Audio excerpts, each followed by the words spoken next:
अब मुझे दिल्ली पसंद नहीं। टेक 147। पहली बार जब हाथ पकड़कर टहले होंगे साथ में तो वो दिल्ली में ही था।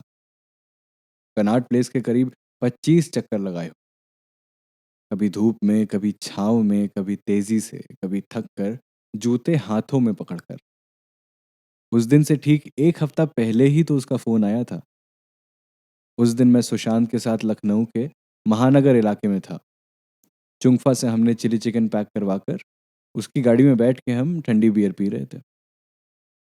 फोन बजा और स्क्रीन पर मुझे उसका नाम दिखा। मैं हल्के नशे में वो नाम पढ़ के थोड़ा संभलने की कोशिश करने लगा। मुझे ऐसे देखकर सुशांत बोल पड़ा, अम्मा बाइक एकदम बेवकूफ़ी हो क्या? अम्मा फ़ोन उठाओ बतियाओ। मैं वो फ़ोन ना उठाता तो शायद आज कहीं और होता, पता नहीं क्या कर रहा होता। फ़ोन पर उसने मुझसे मिलने की इच्छा जताई, जिसे सुनकर मेरे अंदर भी वो इच्छा जागने लगी। मुझे उस दिन तक ये लगता रहा कि जो 10वीं क्लास में हुआ था, वो असली प्यार था। उस दिन तक जब तक वो नहीं मिली थी। फ़ोन पर ऐसा असर, ये होता है क्या? मेरी क्लास के सामने वाली जगह पर वो मुझे दिख रही थी। खाली हवा में मुझे अब उसकी खुशबू मिल रही थी। प्यार ऐसा होता है क्या? खैर 4-5 दिनों के अंदर ही दिल्ली जाने का प्लान बना। बड़े भाई के एक मित्र हैं जिनकी शादी है। वाह! इससे अच्छा मौका कहाँ मिलेगा। मैं भी चल दिया भाई के साथ दिल्ली अपना काला सूट पैक करके। मैं इससे पहले भी मिला था उससे, लेकिन ये फ़ोन आने के बाद वाला मिलना था। इस बार हम साथ काम नहीं कर रहे थे, इस बार हम मिलने के लिए मिलने वाले थे। इस बार हमने जीवन में वक़्त निकाला है एक-दूसरे के लिए। इस बार मैं उसका इंतज़ार और वो मेरा इंतज़ार साथ लेकर चली है। इस बार वो मेरी दोस्त नहीं और मैं उसके लिए अनजान नहीं। उत्सुकता फूट रही थी उसे देखने की, उससे बात करने की। नींद का नामो-निशान ना था। भैया तो अपनी बर्थ पर फ़ोन पर गाने सुनते-सुनते सो चुके थे। मैंने बैग से सिगरेट की डिब्बी और लाइटर निकाला और बोगी के एक छोर पर बाथरूम में चला गया। अब ये किस्मत की ही बात होती है कि ट्रेन के सेकंड एसी के बाथरूम में आपको एग्जॉस्ट फैन मिल जाए। पर मेरी किस्मत तो अच्छी थी। अरे मैं तो अपनी किस्मत से मिलने जा रहा था। एग्जॉस्ट फैन तो मिलना ही था। मैंने शाही अंदाज में अपनी सिगरेट खत्म करी और बर्थ पर वापस आकर किताब पढ़ने का नाटक करने लगा। यही होता है क्या प्यार में? हर फालतू बात अच्छी लगने लगती है और सारे तार एक उसी से जुड़ जाते हैं। अगर हाँ तो बिल्कुल चरम पर मेरे साथ ये हो रहा था। मैं किताब खोलकर किसी अलग ही दुनिया में जा चुका था। वो दुनिया जहाँ मैं और वो पहले से ही एक हैं। किसी को कुछ बताने समझाने की ज़रूरत नहीं है। सबको पता है कि हम दोनों एक हैं। चाय या कॉफ़ी? भैया की आवाज़ आई। मैं आधी नींद में ही उठा और पैर लटका कर बैठ गया। आह! कॉफ़ी, पर बिना दूध और चीनी वाली प्लीज़। मैंने अपनी कॉफ़ी का ब्यौरा अपने बड़े भैया को समझाया और उनसे ये अपेक्षा रखते हुए कि जब मैं वापस आऊँ तो कॉफ़ी मिले, मैं बाथरूम की ओर चला गया। और वापस आया तो ना सिर्फ कॉफ़ी, बल्कि ब्रिटानिया बर्बन बिस्किट भी रख के मिले। बड़े भैया का कोई मुकाबला नहीं। हमने अपनी चाय कॉफ़ी ख़त्म करी, सामान समेटना शुरू किया और गूगल मैप्स पर पता चला कि बस 1 घंटे के अंदर-अंदर हम दिल्ली में होंगे। मेरी बाँछें ऐसी खिली हुई थीं कि अब मेरे चेहरे से बाहर ही जाने वाली थीं। मैं अभी से जूता-मोज़ा पहनकर तार-वार सब समेट कर पैक करके तैयार बैठा हुआ था। बार-बार बाथरूम के चक्कर लगते, बार-बार डिब्बे से एक सिगरेट कम हो जाती। यार ये दिल्ली कब आएगा? आखिरकार दिल्ली स्टेशन आया। मैंने पहले अपना सामान उतारा, फिर भाग के भैया का बैग भी बाहर लाकर रखा। हम स्टेशन के बाहर आने लगे। राजधानी की अपनी अलग ही बात थी यार। रंग गहरे थे और आवाज़ें तेज़। लोग इधर से उधर भागते दिख रहे थे। कई लोग ज़मीन पर पूरा संसार बिछाकर सो रहे थे। कई परिवार एक साथ किसी ट्रेन को पकड़ने के लिए हड़बड़ाए दिख रहे थे। ये सब अच्छा लग रहा था। चीख चिल्लाहट, भागम-भाग सब। लग रहा था सब एक सुर में कुछ गा रहे हैं, सब एक तरीके से नाच रहे हैं साथ में। मैं दिल्ली पहुँच चुका था और बस कुछ घंटों में मैं उसको देखने वाला था। स्टेशन के बाहर भैया के मित्र हमें लेने आए हुए थे। उन्होंने आकर भैया को गले से लगा लिया। दोनों दोस्तों में खुशी दिख रही थी, पर उन दोनों से ज़्यादा बगल में खड़ा मुस्कुरा रहा था मैं। जैसे मेरी ही शादी हो। आलोक भैया ने मुझे भी गले से लगा लिया और फिर हमारा सामान अपने गाड़ी में रखा। हम निज़ामुद्दीन स्टेशन से अब त्रिलोकपुरी, जहाँ आलोक भैया का घर था, वहाँ के लिए निकल पड़े। ये छोटे का प्रोग्राम कैसे बन गया यार अचानक? इसके पास तो टिकट भी नहीं रहा होगा। आलोक भैया ने एक सिगरेट जलाई, एक कश लिया और भैया को सिगरेट देते हुए ये बात बोली। अरे एक हड्डी का प्राणी है, इनका क्या टिकट लगता?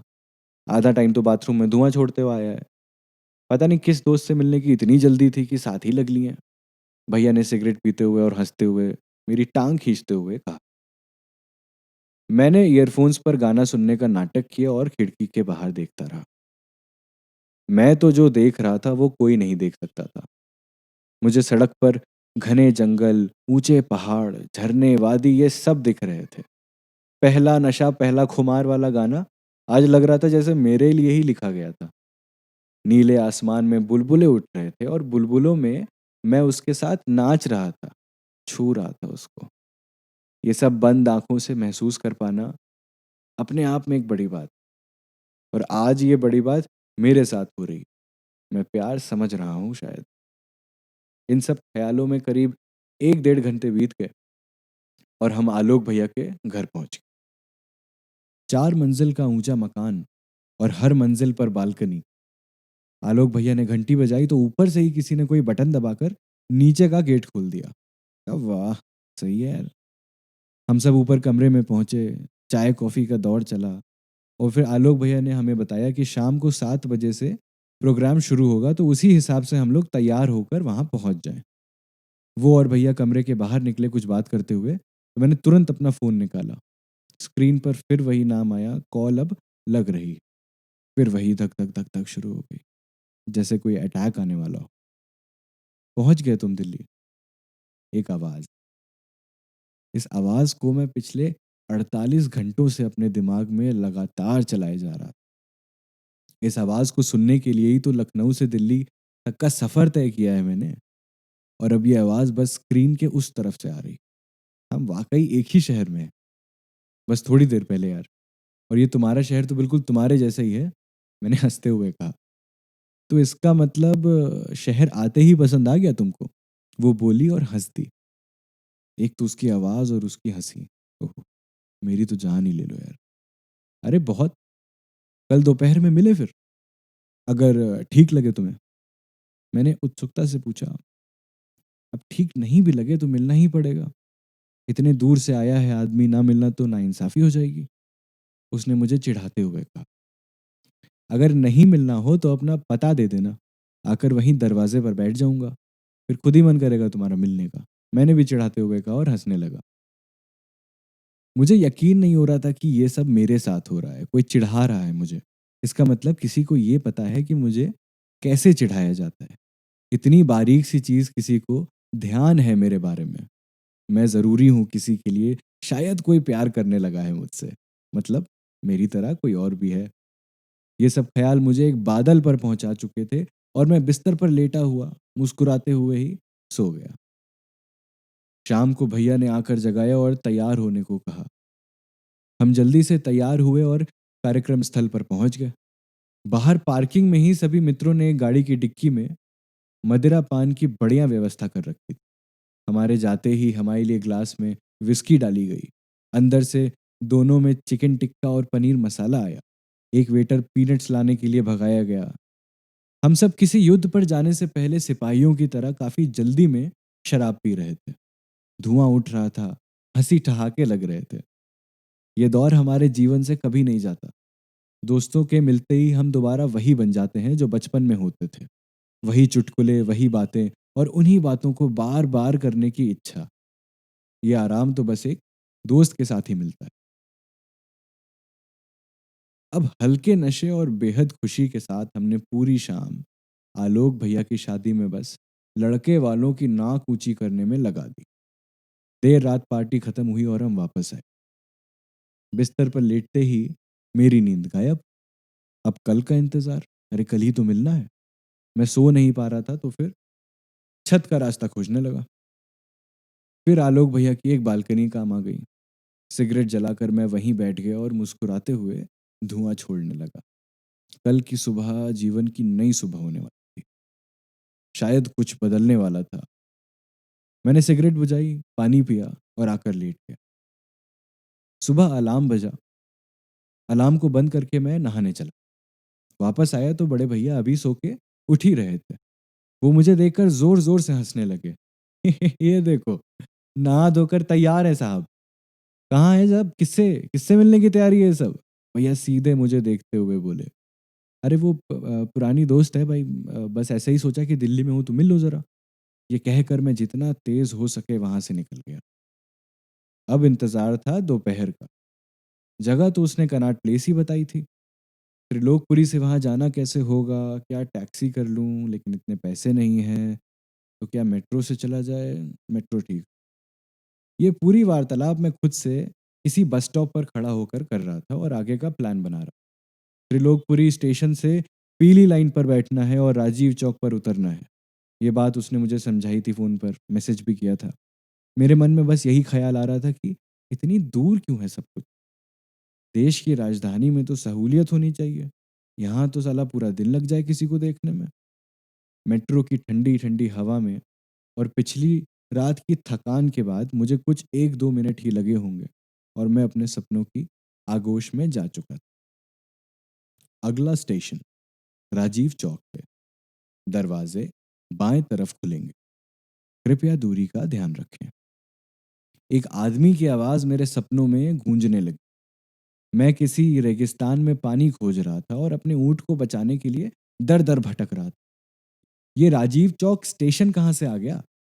फिर अचानक से सब हिलने लगा। पूरा रेगिस्तान एकदम से पलट गया और मेरी आंख खुली।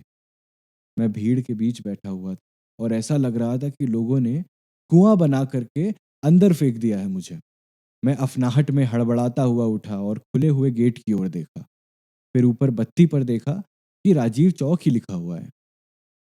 पता नहीं कितने लोगों के ऊपर से होते हुए मैं कुछ ही पलों में मेट्रो ट्रेन के बाहर आ गया था। नींद, भीड़, गर्मी ने एकदम घेर लिया था मुझे। मैं कुछ समझ नहीं पा रहा था। शायद एक क्षण के लिए मैं सारी उत्सुकता भूल के इस मायूसी में डूब गया था कि ये राजीव चौक की जनता ने क्या कर डाला है मेरे साथ। अपने आप को 2 मिनट देने के बाद मैं वापस आया, सांस ली और बाहर की तरफ निकलने लगा। जितना बड़ा ये मेट्रो स्टेशन है, इतनी दूरी में तो हमारे लखनऊ में रिक्शा चलने लग जाता है। मैं कभी निचले तल पर पहुंचता तो कभी किसी पुल पर जाकर खड़ा हो जाता। इतना मुश्किल क्यों है यहाँ से बाहर निकलना यार? तभी एक मैसेज आया मेरे फ़ोन पर। मैसेज पर लिखा था कि find the CCD at gate number 2। जैसे किसी गर्मी के दिन में कोई ठंडा रसना पिला दे, ऐसी शांति मिली वो मैसेज देखकर। ऐसा लगा जैसे उसको पता चल गया था कि मैं कितना परेशान हूँ। इस बात को सीधा मैंने अपनी मोहब्बती अंधविश्वास से जोड़ा और एक क्षणिक खुशी का हकदार बन के मुस्कुराने लगा। मुस्कुराते हुए मैंने उस पुल से नीचे देखा तो सामने ही सीसीडी था। मैंने तुरंत चलना शुरू किया और वहां पहुंच गया। शीशे का दरवाजा था, हजारों की भीड़। मेरे आगे पीछे ही कम से कम 100 लोग तो होंगे। पर इन सबके बीच में एक खाली टेबल पर 2 गरम कप के साथ बैठी वो दिखी। जैसे सारी भीड़ अपने आप किनारे हो गई हो, जैसे पूरे स्टेशन की सारी रोशनी सिर्फ उस पर पड़ने लगी हो, जैसे बारिश हो, जैसे तूफान आया हो, जैसे बर्फ पड़ गई हो। मेरी जमीन खिसक चुकी थी और मैं हवा में तैर रहा था। मुझे वो दिख गई थी सामने। मैंने अपने ढीले पड़े शरीर को समेटा, वापस होश में आया और उसकी तरफ चलने लगा। ठीक 2 कदम चलने के बाद उसने भी मुझे देखा। पता नहीं उसके साथ क्या हुआ होगा? क्या उसको भी ये रंग दिख रहे होंगे? क्या वो भी ऐसे ही मुझे देख रही होगी? वो हँसते हुए मेरे पास आई। जब वो चल रही थी ना तो उसके पीछे से कुछ रोशनी सी आ रही थी। अपने आप ही वो स्लो मोशन में दिख रही थी मुझे और छोटे-छोटे दिल इधर-उधर फूट रहे थे निकल के। वो आई और आके मुझसे गले लग गई। मुझे साँस आई, जो लगा जीवन में शायद अब पहली बार आई है। अब तक क्या साँस ले रहा था मैं? जीवन तो अब मिला है। मुझे अपने हाथ-पैर महसूस होने लगे दोबारा। हम दोनों काफ़ी देर तक बस एक-दूसरे को देखते रहे, खड़े एक-दूसरे को थामे हुए बस देखते रहे। उसकी आँखों में काजल लगा था, गुलाबी से होंठ उसके एक छोर से दूसरे छोर तक खुश थे। आँखों में डूब-डूब कर उभर रहा था मैं और बस एक टक देख रहा था उसको। "कॉफ़ी?" उसने टेबल की ओर इशारा करते हुए पूछा। मैंने सिर हिलाते हुए नीचे देखा और उसका हाथ बिना छोड़े कुर्सी पर आके बैठ गया। वो भी बैठी, मेरे सामने ही बैठी वो। उसकी आँखें इस बात से खुश थीं कि उसने पहले से ही मेरे लिए ब्लैक कॉफ़ी मँगवा कर रखी थी।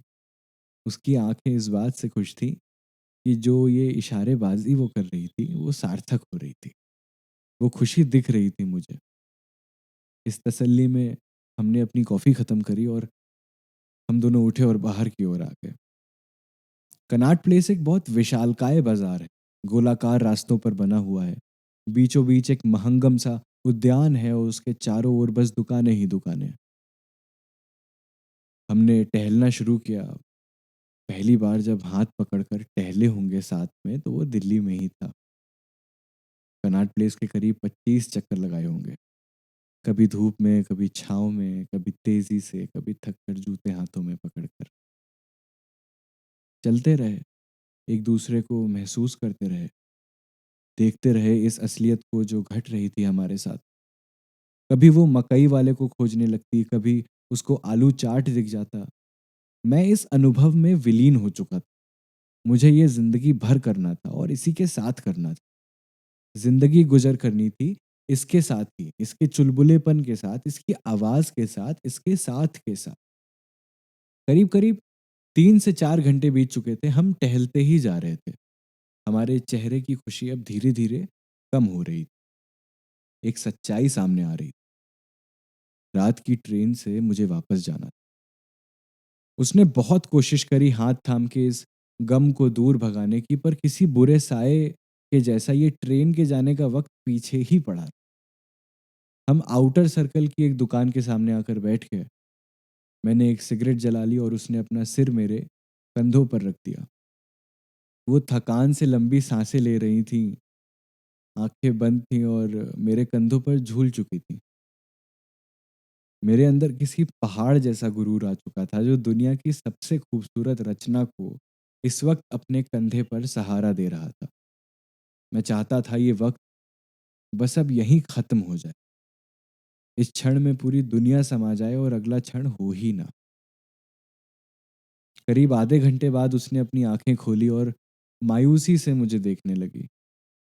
मन में तो आया कि टिकट फाड़ के फेंक दूँ, लेकिन नया टिकट लेने के पैसे ही नहीं थे। तो ज़रा काबू किया खुद को। हमारी मर्ज़ी में हमारी उम्र की लाचारी साफ दिख रही थी और हमने ये समझते हुए अपने कदमों को वापस मेट्रो स्टेशन की ओर अग्रसर किया। एक निज़ामुद्दीन और एक नोएडा सिटी स्टेशन। ये बोलने में ही कितना अजीब लगा। विपरीत, उल्टा, अलग, अजनबी। ये ठीक नहीं था, ये ऐसे नहीं होना चाहिए। मुझे और इसको तो साथ होना चाहिए। काउंटर के पीछे बैठे एक अधेड़ उम्र के आदमी ने मुझे 2 काले टोकन दिए। ये रंग एकदम सही है इस टोकन का। काला, अशुभ, बुरी खबर लाने वाला। मन में पता नहीं क्यों और किस बात का गुस्सा आ रहा था। हर बात से चिढ़ होने लगी और उसकी तरफ देखने में तकलीफ। उसकी नज़रें भी झुकी हुई थीं। तुम्हारी ट्रेन यहाँ से जाएगी और मेरी नीचे से। एक अजीब से दोराहे पर आकर उसने मुझसे ये बात कही। तो चलो मैं तुमको तुम्हारी ट्रेन तक छोड़ आता हूँ, फिर मैं अपनी ट्रेन पकड़ लूँगा। मेरी आवाज़ में भी अब मायूसी थी, गला फँस रहा था, गला भर रहा था, आँखें धूमिल होने लगी थीं और वो सामने खड़ी भी बहुत दूर लगने लगी थी। मन में ऐसा डर सा लग रहा था कि ये जुदाई जैसी दिख रही है, ये कहीं इससे ज़्यादा ना निकले यार। हम दोनों एक दूसरे का हाथ थामे धीरे-धीरे सीढ़ियाँ उतरने लगे। हर सीढ़ी पर हमारी रफ्तार और कम हो जा रही। हर बीत रहा क्षण किसी ब्लेड की धार जैसा चुभ रहा था। सीढ़ियाँ भी खत्म हुई और हम प्लेटफ़ॉर्म पर आकर खड़े हो गए। हर 1.5 मिनट पर एक ट्रेन आती है यहाँ, आखिर कितना समय मिल जाएगा? हम हाथ थामे खड़े रहे और खाली पटरियों की तरफ देखते रहे। बिल्कुल खामोश। खामोशी को तोड़ती हुई ट्रेन की आवाज़।